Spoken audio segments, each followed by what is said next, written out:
Kita ang simbahan nga nagapamati. Kita ang simbahan nga nasentro kay Kristo. Wala sing pinilian, nagabantalas ang maayong balita.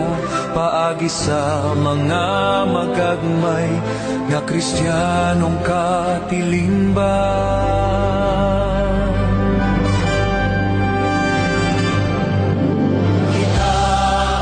Simbahan na nagapamati. Kita ang simbahan nga nasentro kay Kristo.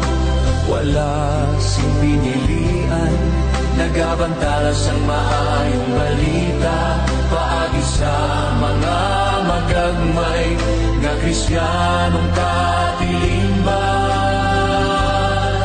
Nagapabakod sang pamilya, pamatanon mga kubos kag napabayan.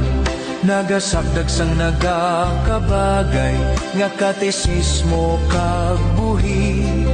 Nga pagpakigbahin sa mga sakramento. Nagapasanyok sang paghinunanon, nagapasanyok sang pagbuyuganay.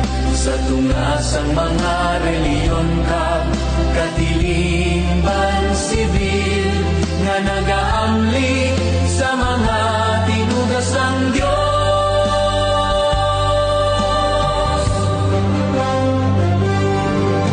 Kita ang simbahan na nagapamati.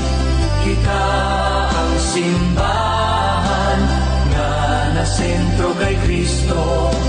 Wala sing pinililian, nagabantalas ang maayong balita. Paagi sa mga magagmay nga Kristiyanong katilingban.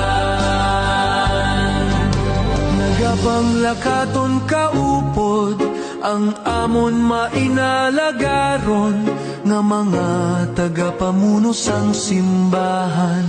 Sa pagtutoy sang Espiritu Santo, kag sa idalom sang pag-amlik sang Birhen, sang Immaculada Concepcion.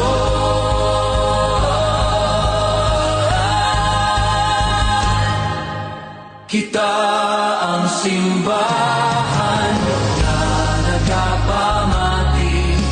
Kita ang simbahan na nasentro kay Kristo. Wala sing pinilian, nagabantalas ang maayong balita. Paagi sa mga magagmay nga Kristiyanong katilingban. Kita ang simbahan na nagapamati. Kita ang simbahan na nasentro kay Kristo. Wala sing pinilian, nagabantalas ang maayong balita. Paagi sa mga magagmay nga Kristiyano